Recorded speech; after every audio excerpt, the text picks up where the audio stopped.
Uşaqlar salam.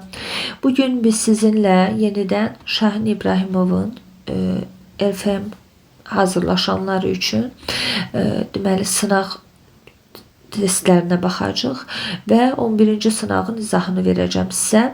Deməli 11-ci sınaqda ilk sualda bizdən nə istəyir? Bizə deyir ki 200 qram sudan və 14 qram X duzunun qarışdırılmasından alınan məhlulu doymuş hala gətirmək üçün eyni temperaturda 6 qram əlavə X duzu tam həll olub.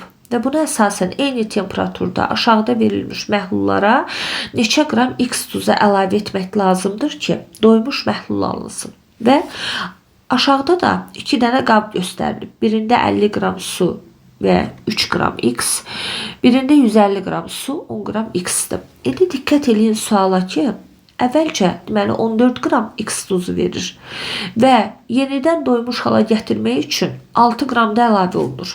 Deməli onda biz belə yazarıq ki 14 üstə gələk 6 bərabərdir 20. Yəni bizim burada 20 qram duzumuz oldu. Demək ki baxaq 200 qram suda 20 qram duz həll olubsa, yaxşı, birinci qabda verilmiş o 50 qram suda nə qədər həll olar? X bərabərdir 50 vurulsun 20 bölünsün 200, qaldı cavab 5. İndi orada bax 3 qram X duzu verib.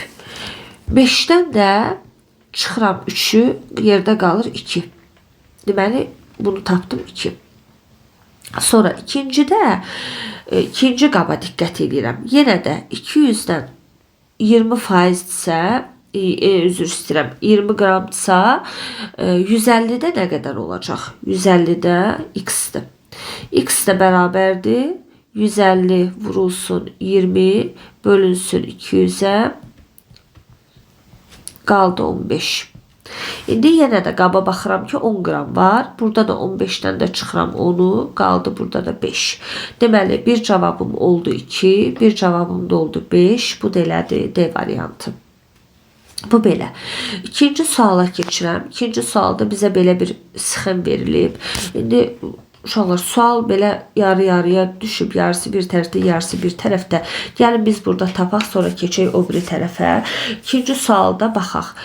Biz protonları, neytronları tapmalıyıq və kütlə ədədini tapmalıyıq. Deməli, baxın uşaqlar, X maddəsi Y, biraz aralı yazım ki qarışdırmayasınız, Y-dir, Z, daha sonra T və R verilib. İndi baxın uşaqlar, X-in proton sayı 12'dir. Bax, həmin o nöqtələr var ha, qırmızı nöqtələr. Bax, X-in altındakı qırmızı nöqtə var ha.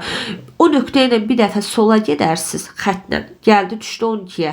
Bir dəfə də aşağı gələrsiniz, gəldi düşdü 12'yə. Demək ki, X-in proton sayı fərqli rənglə yazacağım. X-in proton sayı 12'dir, neytron sayı da 12'dir. Onda kütlə ədədi də oldu 24.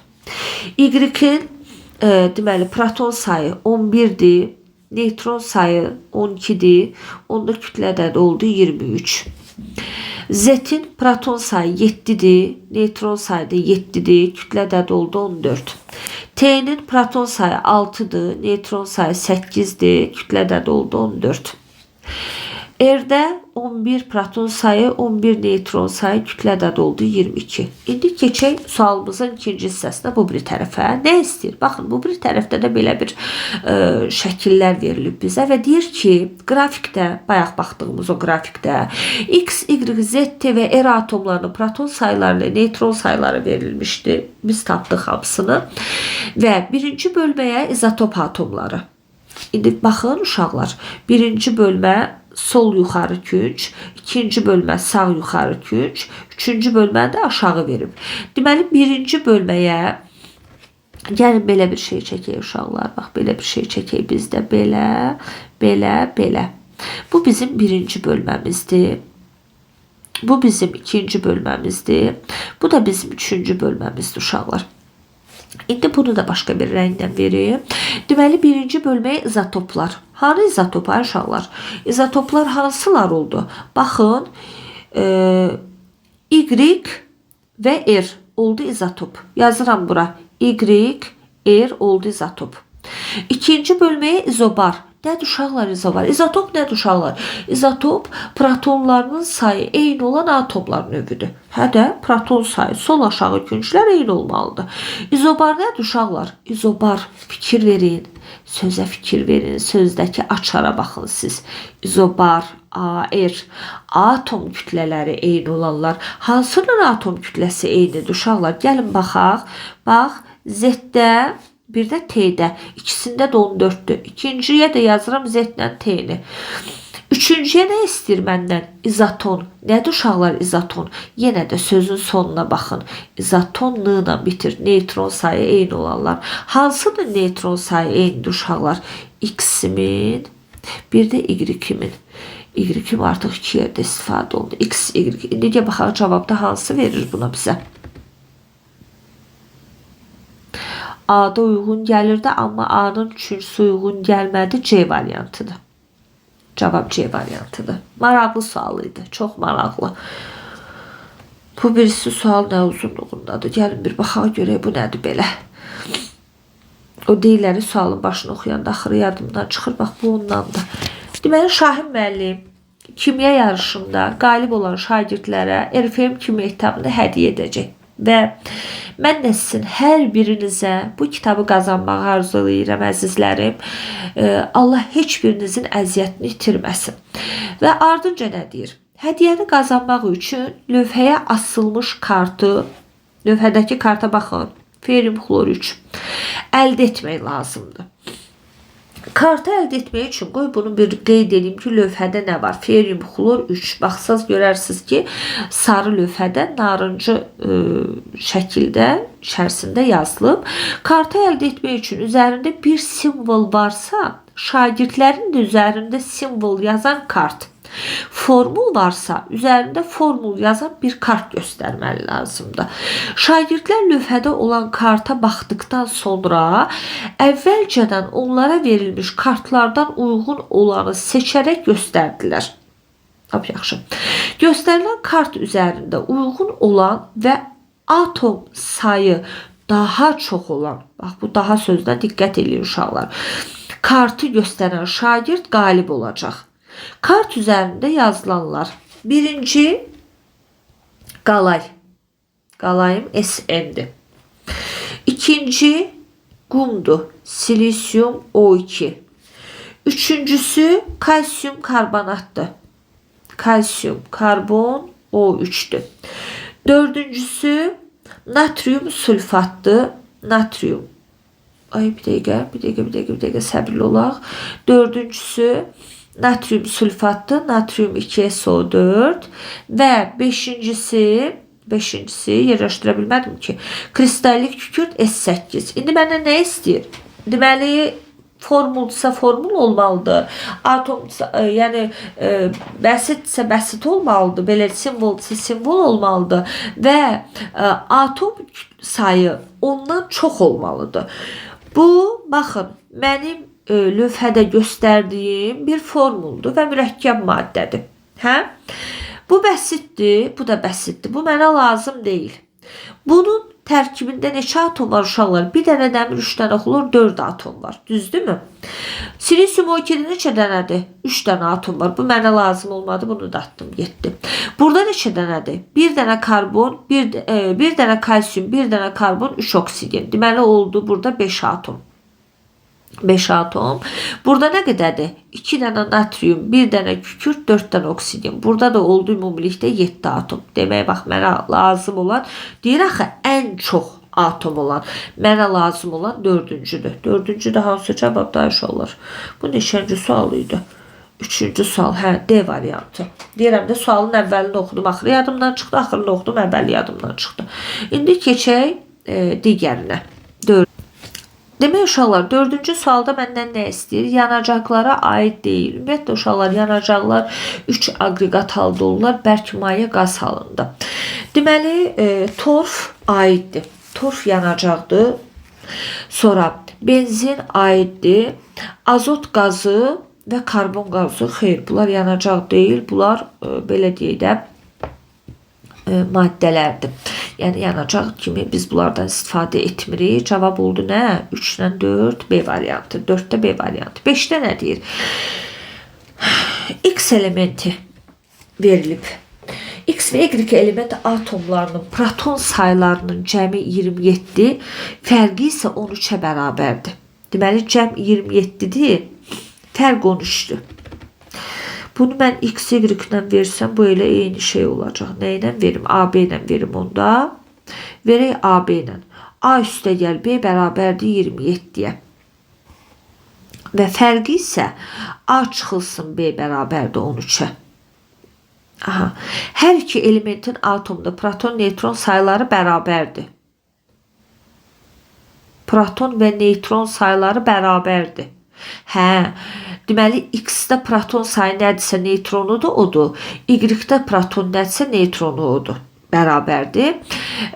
Deməli X3, Y2 birləşməsindəki neytron sayılarının cəmini müəyyən edin. Gəlin biz bunu yazaq. Deməli A üstə gəl B bərabərdir 27, A çıxılsın B bərabərdir 13-ə. İndi A-nı buradan çıxartsaq ki, gətirək onu qarşı-qarşıya yaza bilək də.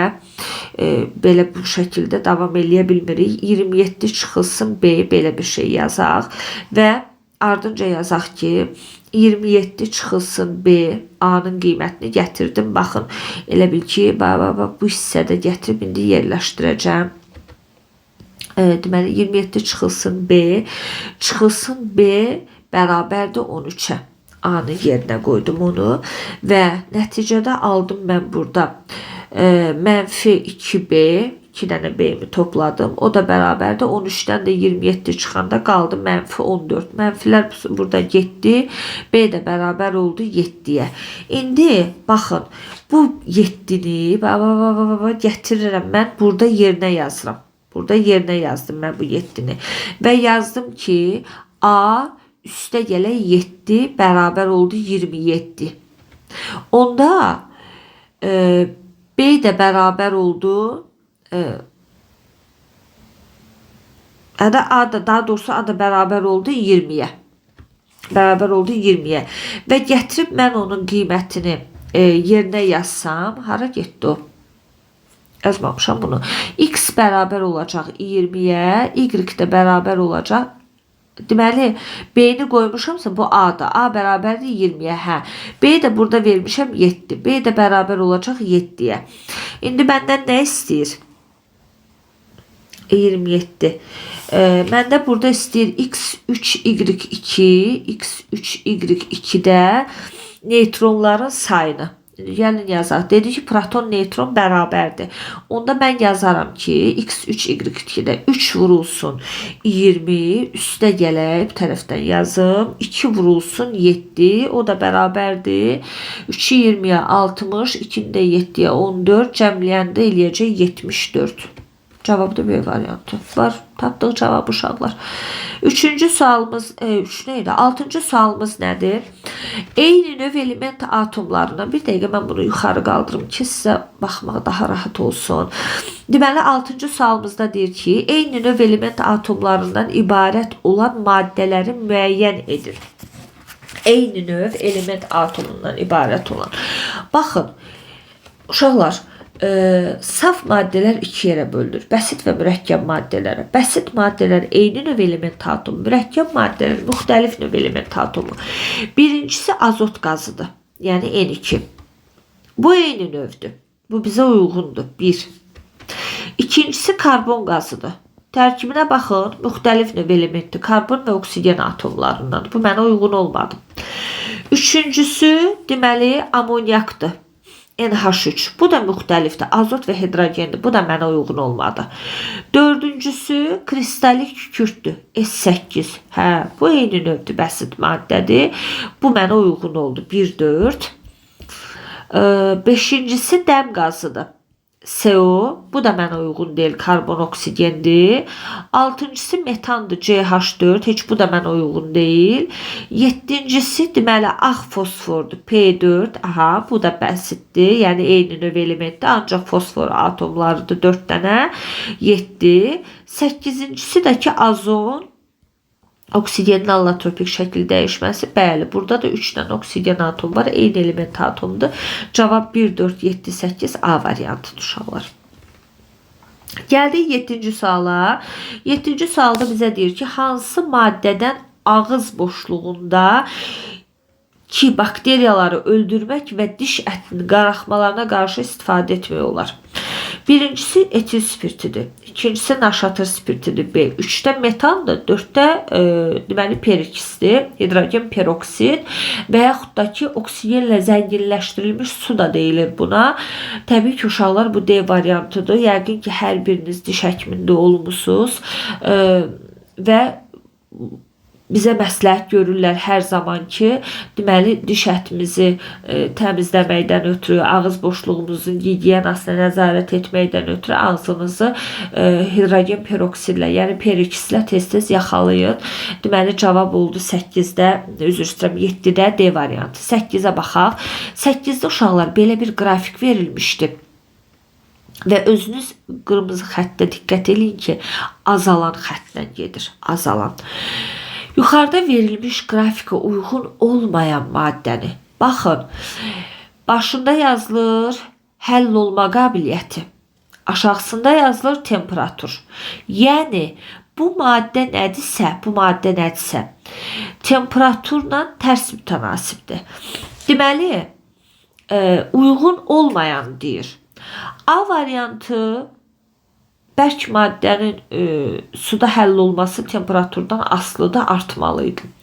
B variantında amonyakdır, C variantında H-xlordur. Bunlar da qaz halındadılar. Elə bu qrafik bunlara əsasən verilib. Amma ay uşaqlar diqqət eləyin D variantına. D variantında kalsium karbonatdır. Bu əhəng daşı, mərmər təbaşirin formuludur. Bu maddə suda həll olmur ümumiyyətlə. Yəni çöküntü verir. Mən buna qrafiki çəkdim, nə oldu? Çəkmədim, nə oldu? Ona görə də burada cavab D variantıdır. 9-cu suala baxaq uşaqlar. 9-cu sualda deməli mənə belə bir ion verib 24 X2 müsbət. Deyim ki bu xrom elementidir. Sıra nömrəsindən tanıdıq. Deməli iyondakı elektron sayını hesablayın. 24 dənə proton veribsə, 2 dənə də elektron veribsə bu özündən demək ki bunun elektron sayı olacaq 22-də. Bunu hesablamağa nə ehtiyac? Və 10-cu suala baxaq uşaqlar. 10-cu sualda da yenə bizə maraqlı şəkil verib və diqqət eləyin. Sarı rəngdədir. Hamısında bir dənə yuxarıda göstərilir işarə. Ortada 1, 2, 3 dənə verilib. Demək ki, mən baxanda məsələn deyə bilərəm ki, bu hidrogenin izotoplarıdır. H11, H12 və H13. Bir proton, 2 ayrı 2 və ayrı 3. Gəlin bir dənə qeyd eləyək biz də özümüzdə uşaqlar. Və H13. İndi baxın. Deyir ki birincidə eyni element atomlardır. Bəli, mən dedim axı hidrogen və hətta yazdım da bura. Deməli birinci doğrudur. Birinci atomun kütlə ədədi daha böyükdür. Ayşələr biz görürük ki burada bir dənədir. Nətər bu böyük ola bilər? Bu səhvdir. Üçüncü kimyəvi xassələri eynidir. Hə də, nə olsun izotopdur. Amma eyni növ element atomda eyni kimyəvi xassə göstərəcək. 3 də deməli doğrudur. Dördüncüdə deyir ki, fiziki xassələri eynidir. Yox, fiziki xassələri eyni deyil. Protium adi içdiyimiz suyun tərkibidir. Deuterium ağır sudur. Tritium isə artıq bundan zəhərli maddələrin alınmasında, partlayıcı maddələrin alınmasında istifadə olunur. Bu da deyil. Yəni düzgün deyil. Beşincisi izoton atomlardır. Xeyr, izoton nə demişdik? Neytronlarının sayı eyni olan. Amma biz görürük ki, burada neytronlar fərqlidir. Deməli, elektroneytral atomlardır. Bəli, elektroneytraldır. Nəyə görə? Çünki nə elektron alıblar, nə veriblər. Yəni, bu neytral şəkildə qalıblar. 1, 3, 6 cavab oldu A variantı. Deməli, bu 11-ci sınağımızın da izahı bu qədər.